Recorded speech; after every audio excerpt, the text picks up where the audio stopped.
Hello, Ouchomobile. This is Lewis, and we're back on the Ouchomobile channel. It's been a little while. I'm going to start off with this beautiful game. It's called The Beginner's Guide. It was made by the same people that made the Stanley Parable. Now, I'll give you a warning. If you enjoyed the Stanley Parable with the whole you not knowing what's going on and that, this is a brilliant game for you. But I must recommend that if you're going to play this game, play it yourself first. Yeah, I'll be doing these in several parts, play through the game, but it takes about an hour and a half to play this game. 88 minutes, I think I read on the Steam page. But it's a brilliant game. There's no like objectives or anything like that, but you'll understand when I start playing it what it's like. So I'll begin playing it now. I probably won't say a lot during this. Make sure the audio will be pretty silly playing the game with that. But so you can hear what the guy has to say, the narrative of the story. So Hi there. Thank you very much for playing The Beginner's Guide. My name is Davey Reedon. I wrote The Stanley Parable, and while that game tells a pretty absurd story, today I'm going to tell you about a series of events that happened between 2008 and 2011. Recent. We're going to look at the games made by a friend of mine named Coda. Now, these games mean a lot to me. I met Coda in early 2009 at a time when I was really struggling with some personal stuff, and his work pointed me in a very powerful direction. I found it to be a good reference point for the kinds of creative works that I wanted to make. So just to start you off, this is, I think, the first game he ever made. It's a level for Counter-Strike. You can walk around here, by the way. Oh, thank you. And mostly it's just Coda learning the basics of building a 3D environment. Very what nice. I like is that even though he starts from the simple aesthetic of a desert town, he then scatters these colorful abstract blobs and impossible floating crates around the level. Colorful. And of course, it destroys the illusion that this actually is a desert town, and instead this level becomes a kind of calling card from its creator. It's like a reminder that this video game was constructed by a real person. And it kind of makes you wonder, what was going through his head as he was building this? This is what I like about all of Coda's games. I mean, not that they're all fascinating as games, but that they are all going to give us access to their creator. I want us to see past the games themselves. Ooh, you can jump. I want to get to know who this human being really is. And that's exactly what we're going to do here. So, it's 2008, Coda starts making these games, and he never releases any of them. He doesn't put them onto the internet, he just makes them and then immediately abandons them, and they sit on his computer forever. And I think he really understood this image of himself as a recluse. At one point, he jokingly renamed his computer's recycling bin to Important Games Folder. So, this was just how he worked. He tended to crank them out one after the other without even really pausing to try to understand what he had just made, until suddenly one day, he just stopped. In 2011, that was it. He made his last game, and then he hasn't made another one since. And that's why I've taken this opportunity to gather all of his work together, is because I find his games powerful and interesting, and I'd like this collection to reach him, to maybe encourage him to start creating again. And if the people like you who play this also happen to find his work interesting, then I'm sure it'll just send that much stronger of a message of encouragement to Coda. So thanks for joining me on this. If you have a particular interpretation that I haven't mentioned here, or if you just need to get in touch, you can email me at daveyWreden@gmail.com. No spamming this Okay, one. that's about it for introduction. Let's take a look at Coda's first proper game. As each game is loading, I'll show you the date that it was completed. This first one was made in November 2008. Well, there you go. Oh, Jesus Christ. Oh, I have a gun. Alright. This game is called Escape from Whisper, and it's one of the more generic games you'll see from Coda. Ooh, I can shoot. Oh, very, very good level design there. Bullet holes and everything.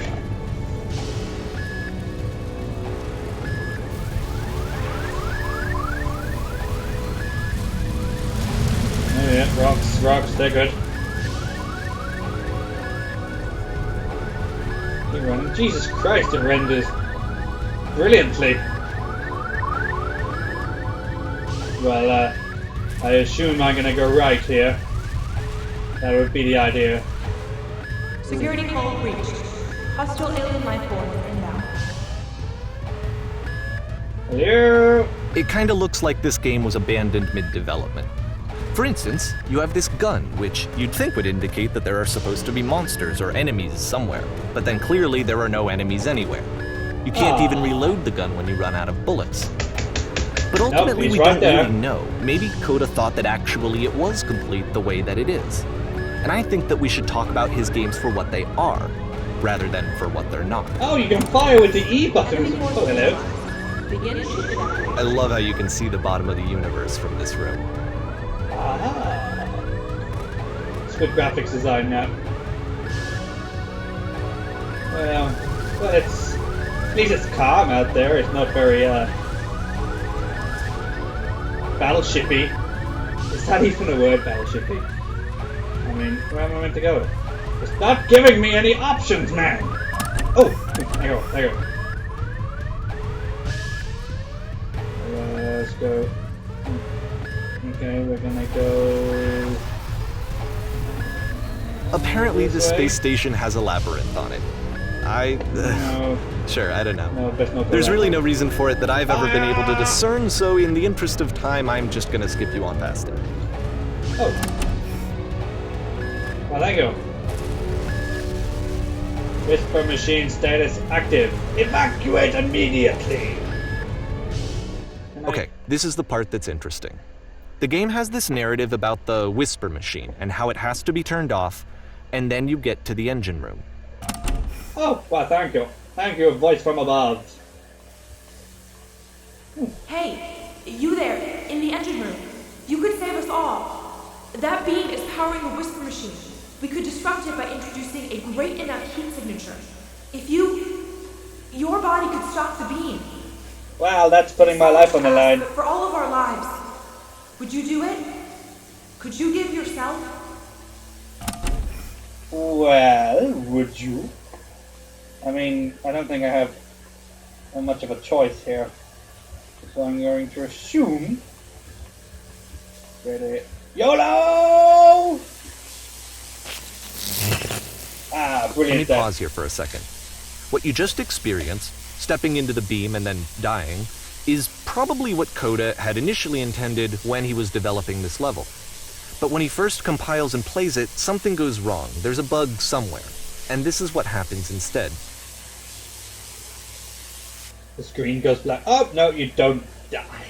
Well, do I get another choice? Can I leave the room this time? No. Okay. No. Suppose I've got to jump through the lightning bolt. I mean, is it a lightning bolt? I don't know. I'm going to heaven! How lovely! Oh, there's the mouse. Which...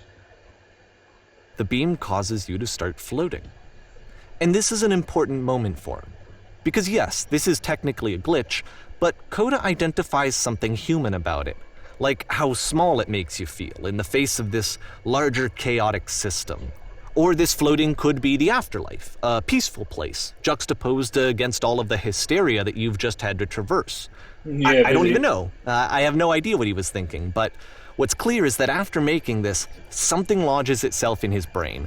He wants to do more of these really weird and experimental designs. So he stops work on this and moves on to a stream of tiny little games that go in all sorts of directions. Let's go ahead and take a look at the first game he made after leaving this one behind. Well, that sounds like a good plan, sir. Well, this is a little bit more basic. The past was behind her. Wait. Oh, that's lovely. The keyboard stopped working. Oh, no. Yep. In this game, you can only walk backwards. Ah. That's not very helpful. Do.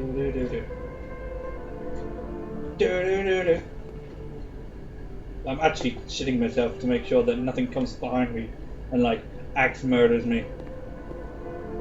can't even, like... Well, I guess he's right where the best is pretty basic. Oh, there's a wall. Whoa! So it's a short and relatively minimalist experiment combining motion and narrative.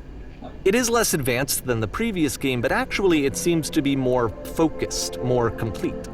Code is trying to give it a unique voice rather than simply basing it on a pre-existing trope. A trope? When she stops and looks, it becomes clearer. Look up there. But if the future is always behind her... There's a door. Now, why do I feel? I just feel it, that there'll be a jump scare. Hope we're all sitting tightly. How will she find the strength? Whoa! Decompetent. It's a short little thought, it says what it wants to say, and then it ends. Didn't need anything more than that. Which to me is why it works, because it gets out quick. Okay, next one. Okay. Oh no. Oh, here we go. It's the Slender ripoff. And they don't even give you a torch. Excellent. I mean... Oh... I don't want to go into the darkness. Hello? Are you gonna say anything? Or are you waiting for me to walk so you can jump scare me? Right then. Oh, no, you can't see like anywhere. Hello? Oh no. You're entering what? Hello? Oh no, can I go back? I can go back this time. I can walk backwards and forwards this time. Hello? Oh. And that's it. Okay, the meaning of this game won't be clear just yet. Please be patient with me for a few more games, and I promise you'll see what makes it interesting. Okay, as long as you promise. Ooh, we're in this... Oftentimes, Coda would put bizarre titles like this one at the start of his games. Nonsense in every direction. I wish I'd known him at the time that he was making these early games. He would really only talk to me about his work as he was making it. Once he stopped work on a game, that was it. It was dead to him.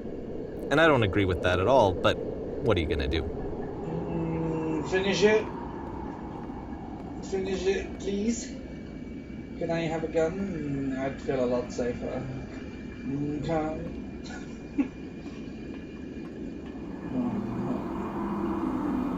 Oh, I don't like the sound of that. No, no, no, no, no, no. Please. As long as there's nothing going to come up behind me. Oh, I can only walk slowly now. Oh. Once you've been slowed to an absolute crawl, the door at the top of the stairs opens. So why, if Coda's not showing these games to anyone, why bother opening the door at all? Well, to show you, I'm modifying the game here so that when you press enter, it'll bring you back up to full speed so you can enter the door for yourself. Okay, I press enter and walk.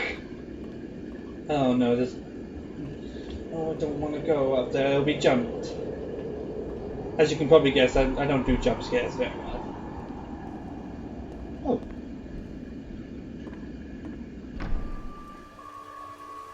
Stand on X, staring at a bed. Oh my god. Sharks are trying to eat you simultaneously. You're trying to eat the sharks. You can A room that's warm and nice and filled with little ideas for games. Game filled with chairs, except one chair is floating. Coda would often tell me that he didn't mind if people thought of him as cold or distant. He said that he knew that he was actually a vibrant and compassionate person, but that it takes time to really see that. It can be a very slow climb to get there. You are the queen, dusting your jewelry while your kingdom's destroyed. A button you...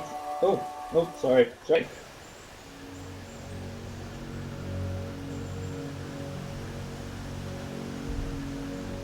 It's a door.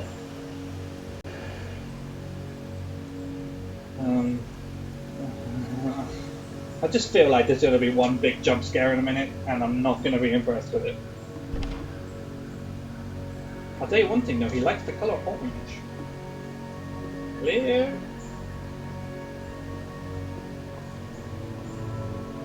Hello?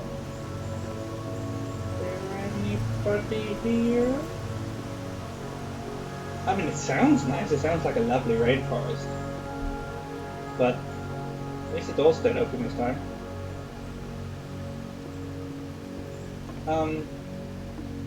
Yeah. Hello? What's this? Well, this is new for Coda. It's an actual puzzle. Go ahead and see if you can solve it. I don't know.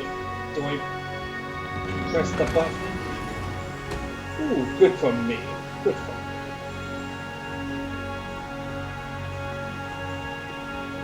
Hello?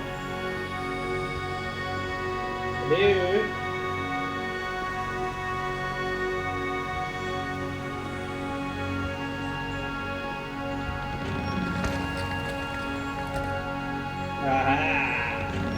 Don't forget that solution, because we're going to see this puzzle again soon. We're going to see it a lot. Them 3 holes. Are we getting into a puzzle element now, or we're in a lot of trouble? Hello? I'll tell you what, this game does build a nice atmosphere though, for what it is. So that seems to be it, right? You walk down a corridor, you solve a puzzle, you get to the end. Simple enough. Alright, now I'm going to modify the game again so that when you press enter, it'll remove all of the walls from this room. Ooh, everybody ready? What the hell?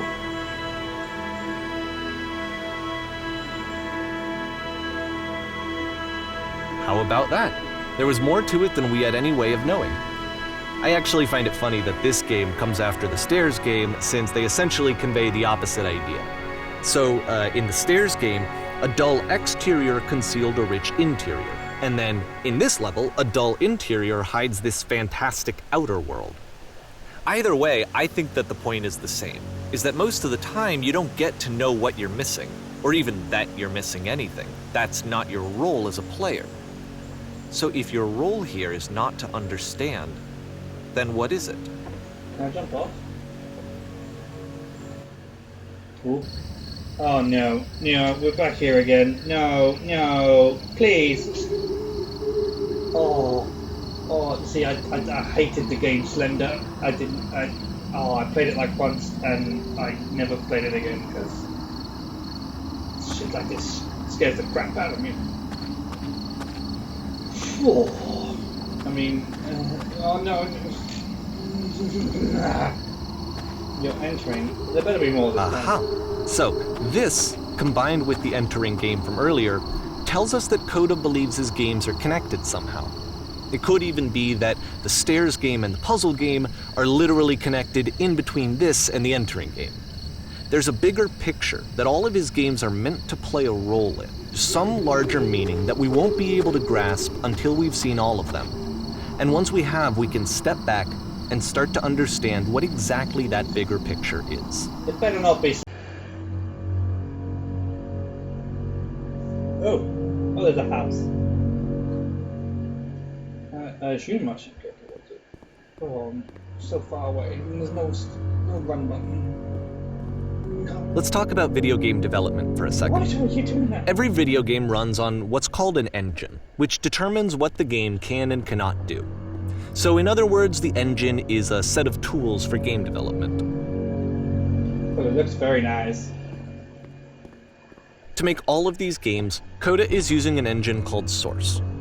Like all engines, Source has certain things that it does well, and it has certain things that it does poorly. One of the things that it does very well is boxy linear corridors. That's why so many of Coda's games are set in these large, flat, empty rooms, is just because he's working with what the engine does well. The tools available to the creator shape what kinds of creative work they're going to end up making. You might consider paying attention to the architecture in Coda's games to notice how they seem to stem from an engine that's very good at producing linear, boxy corridors. If I fall down here, will I die?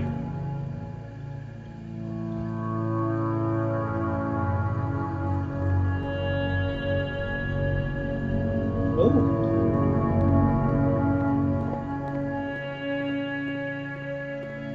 Oh. I might have skipped out the level there, but we do what we play with.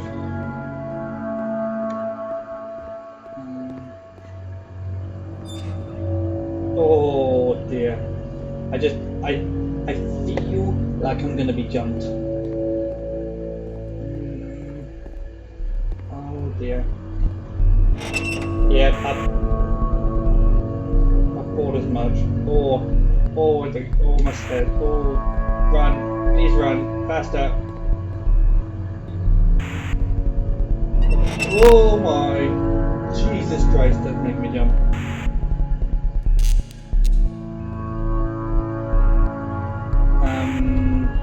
Oh no, I got no way right now. Oh, I'm going up.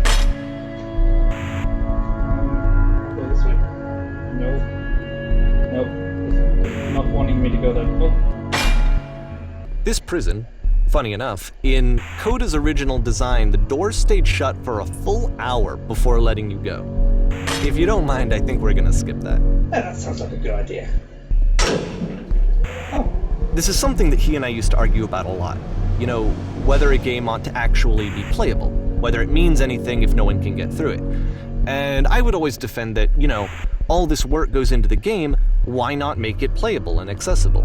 And so we just got into heated arguments over it, and there was one time that after one of these conversations, he went home, and a day or two later, he sent me a zip file entitled Playable Games that was full of hundreds of individual games, each of which was just an empty box that you walked around in and nothing else. Believe me, I played every single one of those just to find out if there was like a gag hidden somewhere. There wasn't. Well, that's just shitty. Well, I'm assuming we're going down the stairs. Hello? We're going outside. I feel better if we go outside. It feels safer that way. Then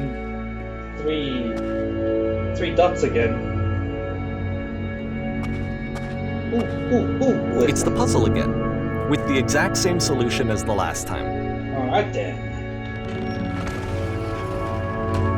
It really is the same puzzle. Come here.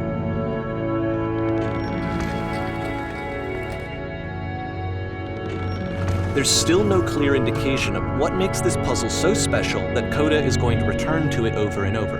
But I promise I'll share with you my interpretation very shortly. It's very nice of us.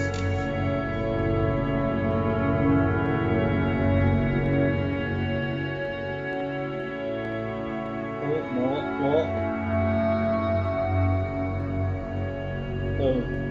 Okay.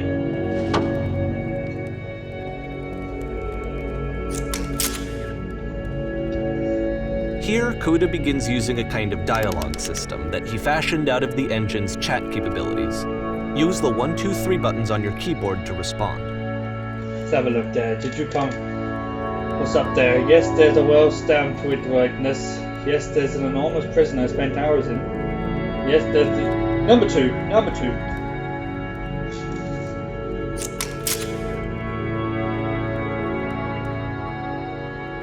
Get through a puzzle with 2 doors and switches? Yes, that was the last thing I did. Okay, number 1. Perfect. Now please tell us how you solved it. I didn't solve it, someone else did. Trust me, you don't have to go over there. Solved it. I tried to remember, but I can't. Number 3. Trust me, you don't want to go over there.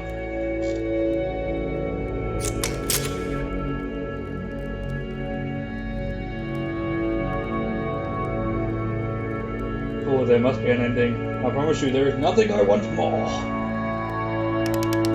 Listen, can I leave now? You guys are freaking me out. Thank you. Bye. Bye. Thanks for coming.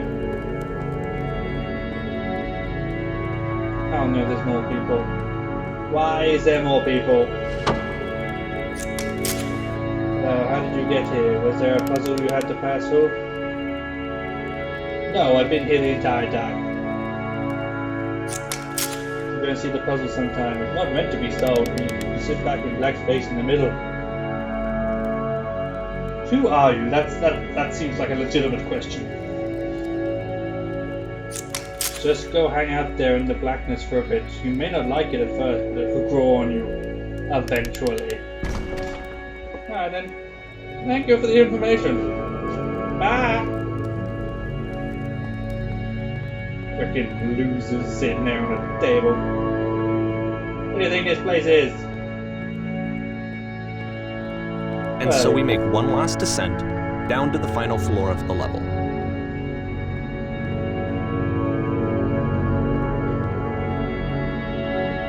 There better be something good at the end of this, because this one's a long one.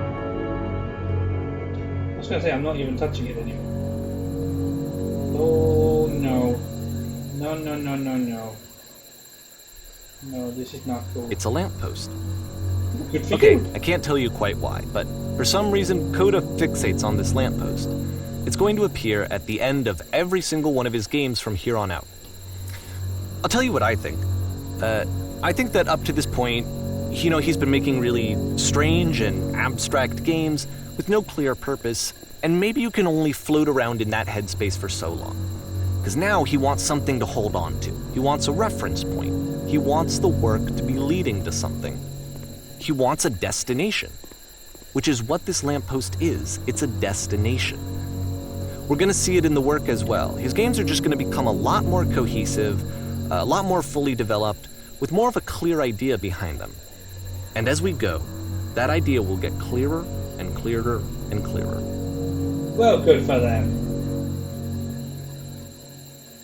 Right, I'm going to wrap up this episode here. Thanks for watching. If you like, subscribe and